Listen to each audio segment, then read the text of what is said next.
কিংবা নগ্ন মহিলাদের ময়দান যেখানে থাকবে সেখানে সেদিকে তাকিয়ে থাকবে না, কোনো জ্ঞান থাকবে না। এখানে একটা গল্প বলতে আমার ইচ্ছা হচ্ছে। লাইট দিয়ে কি সুন্দরভাবে সাজিয়েছে, দেখেন কি সুন্দরভাবে লাইট ধরে।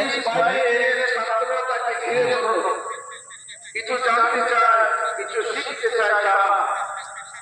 এমন অবস্থায় সর্ববসায় ফেরেশতা বাস দিয়ে পার হতে লাগলে ছাত্রেরা টিচারের সাথে মনোযোগিতা বাদ দিয়েছে, মেয়েটার দিকে ফ্যান ফ্যান করে তাকিয়ে দেখতে লাগলো।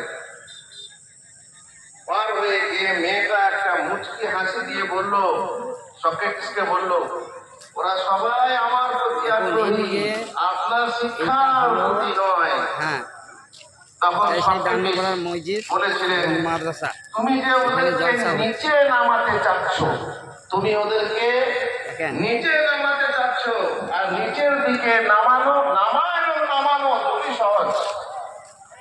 নিচের দিকে নামানো এবং নামানো দেখলেন দুটোই হচ্ছে সহজ। আই হচ্ছেন তো, আর আমি ওদেরকে উপরে নিয়ে যেতে চাচ্ছি, আর উপর দিকে ওঠা এবং ওঠানো মসজিদ এটা হলো মাদ্রাসা। দুটোই হচ্ছে বড় কঠিন। সুতরাং এখানে লাইভ চলছে, ভিডিও হচ্ছে। অন্য কেউ চুরি করে নেয়, অন্য কেউ দৃষ্টি আকৃষ্ট করে নেয়, তখন আর শোনা হয় না।